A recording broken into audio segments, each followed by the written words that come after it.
দেখেন এটা একটু কমপ্লেক্স, কারণ কি আমরা যখন কনস্টিটিউশনে হাত দিই, কনস্টিটিউশনে কোনো চেঞ্জ আনতে চেষ্টা করি, তখন যদিও আইডিয়ালি বলা হয় যে একটা কনস্টিটিউশন একটা জেনারেশনের জন্য, সো মানে 2-1 দশক পরপরই কনস্টিটিউশনে ম্যাসিভ চেঞ্জেস আসা উচিত, সো অ্যামেন্ডমেন্টের মাধ্যমে কিছু দূর আসবে। ইন প্র্যাকটিস এটা আসলে আসে না। কনস্টিটিউশন একবার একটা সেট হলে সেটাতে খুব স্লোলি এবং খুব কষ্টকর চেঞ্জ আনা, কারণ আমরা চেঞ্জ আনাটা অটোমেটিক্যালি একটু কষ্টকর করেছি যে পার্লামেন্টে 2/3 মেজরিটি লাগবে। আজকে যদি আমরা দ্বিকক্ষ বিশিষ্ট করি, সেখানে আবার উচ্চকক্ষের কি মেজরিটি লাগবে সেগুলো নিয়ে অনেক ধরনের আলোচনা হবে, সো এগুলো সেপারেট আলোচনা। কিন্তু অন্য দিক দিয়ে আবার একটু ওই যে যেহেতু প্র্যাকটিক্যালি কনস্টিটিউশন খুব স্লো টু চেঞ্জ, সেই জায়গা থেকে আপনার মনে রাখতে হবে যে আজকে আমরা যেখানে আছি 10 বছরের পরে রাজনীতি কোথায় থাকতে পারে, 20 বছরের পরে রাজনীতি কোথায় থাকতে পারে, এখানে একটু প্র্যাকটিক্যাল প্র্যাগম্যাটিক চিন্তা করাটা গুরুত্বপূর্ণ। সো আপনার 72-এর সংবিধানে যখন আর্টিকেল 70 ঢুকিয়েছিল, যারা ঢুকিয়েছিল তারা এক্সপ্লেনেশন দিয়েছিল, ভাই যেটা বলেছিলেন যে হর্স ট্রেডিং হবে, এই দল ওই দলের এমপি রাতারাতি কিনে নিবে, জানলা দিয়ে লাভ দিয়ে পালায় যে ভোট চেঞ্জ করবে, এসব জিনিসপত্র। তো এইটা এই মুহূর্তে রাইট নাও বা গত বেশ 2-1 দশক আমরা যে রাজনীতি দেখেছি, সেখানে আসলে পার্টির প্রতি লয়্যালটি বা ক্ষমতার জন্য পার্টির উপরে ডিপেন্ডেন্স এত বেশি ছিল যে সম্ভাবনা এমনিই খুব কম ছিল যে আসলে এই হর্স ট্রেডিং বা অন্য কিছু হবার।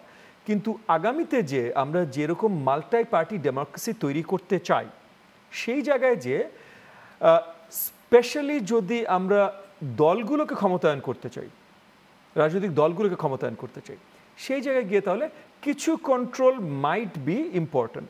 সো এখন সেই মানে আঙ্গিকে আপনি যদি চিন্তা করেন যে তাহলে কোন ধরনের জায়গায় আপনি দলের বিরুদ্ধে ভোট দিতে পারবেন বা পারবেন না, তো আমরা এগেন আমাদের রাজনৈতিক একটা বিশ্বাস ছিল যে যেহেতু আমার দলের কথা বলছি, এনডিএম এর রাজনৈতিক একটা বিশ্বাস ছিল যে যেহেতু আমরা ফার্স্ট পাস দ্য পোস্ট, মানে ক্যান্ডিডেটকে আসলে জনগণ ভোট দেবে, তাহলে 70 অনুচ্ছেদ থাকাই উচিত না। এটা আমাদের দলগত বিশ্বাস এটা। তবে আমরাও মানি যে এখানে কিছু প্র্যাগম্যাটিক কম্প্রোমাইজের দরকার।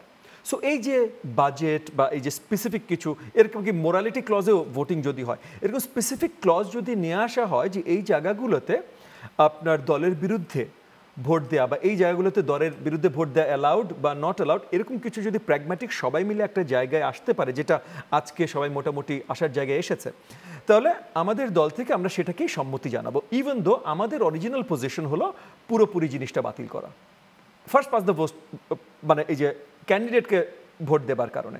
কিন্তু যদি আবার এখানে আবার মনে করেন উচ্চকক্ষে অনেকে আলোচনা এনেছে যে আমার দলের যেটা আলোচনা যে দ্বিকক্ষ বিশিষ্ট পার্লামেন্ট এবং উচ্চকক্ষে প্রপোর্শনাল ভোট, মানে আনুপাতিক হারে ভোট। তো আনুপাতিক হারে ভোট যদি হয়, স্পেশালি পাবলিশ লিস্টে, তার মানে নির্বাচনের আগে থেকেই এই আনুপাতিক হারে কত শতাংশ ভোট পেলে কতজন ক্যান্ডিডেট, মানে 100, সাপোজ আমরা যদি 1% ভোট পার ক্যান্ডিডেট দিই, মানে উচ্চকক্ষে যদি আমরা 100 জনের জায়গা রাখি, 100টা সিট রাখি, তাহলে আমরা একটা থ্রেশহোল্ড দিয়ে দিতে পারি, মানে একটা মিনিমাম দিয়ে দিতে পারি যে 1% ভোট মিনিমাম পেতে হবে একটা সিট পাওয়ার জন্য। তো তাহলে ওই যে 1% সিট পেয়ে যে আপনি একটা সিট পাবেন, পাচ্ছে কিন্তু পার্টি, এটা কিন্তু ক্যান্ডিডেট পাচ্ছে না। এই জায়গায় আবার 70 অনুচ্ছেদের মতো, মানে পুরোপুরি 70 অনুচ্ছেদ না অবভিয়াসলি, কারণ এতটাও আপনি হাত বেঁধে দিলে তো ভাই আপনি আর ক্যান্ডিডেট, ওই ক্যান্ডিডেটের তাহলে মেধা বা কোনো কিছু বিচক্ষণতার বা তার নিজের মোরাল জাজমেন্টের কোনো জায়গায় থাকছে না, পুরোটাই পার্টি হয়ে যাচ্ছে। বাট যেহেতু পার্টির নামেই আপনার আনুপাতিক হারে নির্বাচিত হচ্ছে, সেখানে আবার পার্টির কন্ট্রোল আরও বেশি থাকা উচিত। সো এনডিএম মানে আমাদের দলের মতামত হলো ফার্স্ট পাস দ্য পোস্টে ক্যান্ডিডেটকে যেখানে ভোট দিবে সেখানে 70 অনুচ্ছেদ থাকবে না, যেখানে পার্টিকে ভোট দিবে সেইখানে আরেকটু বেশি লিমিটেশন থাকবে। তবে আসলে সব কিছুই প্র্যাগম্যাটিক হতে হবে। আমাদেরও যেমন এখন সবাই একে অপরকে ছাড় দিতে হবে, ভাইও যেটা বলছিলেন যে আমাদের সবাই মিলে ঐক্যমত্য আসতে হবে। মনে করেন উনার প্রাইমারি বিশ্বাস, আমার প্রাইমারি বিশ্বাস এক জায়গায়, আমরা বাংলাদেশকে ভালোবাসি, বাংলাদেশের জন্য কোনটা সবচেয়ে ভালো, দুই একটা জায়গায় উনি দ্বিমত পোষণ করবেন আমার সাথে, দুই একটা জায়গায় আমি দ্বিমত পোষণ করবো ওনার সাথে। অনেক পার্টি আছে আইডিওলজিক্যালি আমাদের দুজনের থেকে আরো অনেক বেশি ভিন্ন, তারা অনেক বেশি দ্বিমত পোষণ করবে আমাদের সাথে। কিন্তু আবার এখন আমরা যে জায়গায় এসেছি, এখানে সবারই একটু কম্প্রোমাইজ, সবাই একটু ছেড়ে দিয়ে সবাই যে জায়গাটায় মিনিমাম বিশ্বাস করে যে বেস্ট বাংলাদেশের হতে পারে, সেই জায়গায় আসা প্রয়োজন। এবং আমি বিশ্বাস করি যে আমরা এখন এই ঐক্যমত কমিশনের এই আলোচনার মাধ্যমে বেশিরভাগ জিনিসই ওই জায়গাগুলোতেই পৌঁছাচ্ছি।